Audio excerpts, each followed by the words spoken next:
Hi everybody, I'm Bob G., the History Doctor. Thank you so very much for tuning in. Here's just a few stories of some of the titans of the Gilded Age. Some of these great big business people are hailed as heroes, some are reviled. Some are viewed as captains of industry, and some are called robber barons. Here's one, Jay Gould. The chieftain of the Union and Pacific Railroad in the Gilded Age, got his start in the Panic of 1857, one of those cyclical depressions that America experiences where the bottom falls out of real estate prices. Well, Jay Gould went around and bought up a bunch of real estate at really cheap prices. There was one incident where a family refused to give up its tannery during a foreclosure, and there was actually a gun battle. Imagine a family refusing to give up the family business, even though they've been foreclosed upon. Jay Gould once said, "The only obligation I have to the poor is not to become one of them." J.P. Morgan had his start also in an interesting way. As a young clerk for the Duncan Sherman Bank, he went on a trade delegation to New Orleans as a young man. Behind his boss's back, without them knowing it, without authorization, he bought an enormous shipment of coffee in New Orleans and set about selling it. Again, behind his boss's back. In just a couple of days, he netted a profit of $100,000, returned the bank's money, and also gave in the $100,000 profit that he had made. It was a gamble for J.P. Morgan, but it demonstrated his business mettle. He rose up and built the House of Morgan, a financial empire.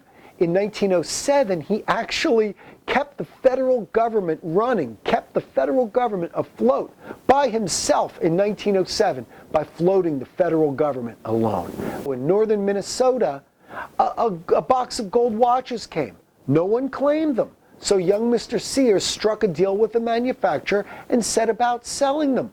He sold them all out and ordered more. And within just 6 months, young Mr. Sears netted a profit of $5,000, practically a fortune at that time. He moved to Chicago and started the R.W. Sears Watch Company.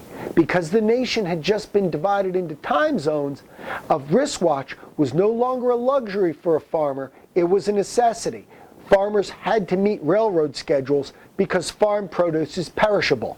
Sears got started with watches and then went on to write every word of the 1,000-page Sears catalog that sold everything from bicycles to entire houses. Richard Sears is a big business giant. The last person, I'm sure you've heard of him, is Milton Hershey. Born in eastern Pennsylvania in 1857, he actually was fired from his first job for deliberately sabotaging printing equipment. How many of us have fantasized about telling our boss to go jump in a lake? Well, young Milton Hershey did it. He explored and experimented with confections and milk chocolate and went on to found the enormous Hershey chocolate empire that we all know and love so much. The History Doctor is trying to quit, by the way. But Milton Hershey married, was in love all of his life, never had any children. So when he died, he gave all of his money to philanthropy. He also built a magnificent garden for his wife that he maintained lovingly the whole rest of his life. He never remarried. He was always in love. So Milton Hershey gives us how America eats and the sweets that we enjoy. J.P. Morgan gave us our banking system. Gould gave us our transportation system. Richard Sears gave us something of retail buying and selling in America. Did they help or harm America with these giant corporate enterprises? It's a question for our times, it's a question for history, but in any case, I hope you liked a couple of the stories that we shared today. So thank you so very much for dropping by, and I'm Bob G., the History Doctor.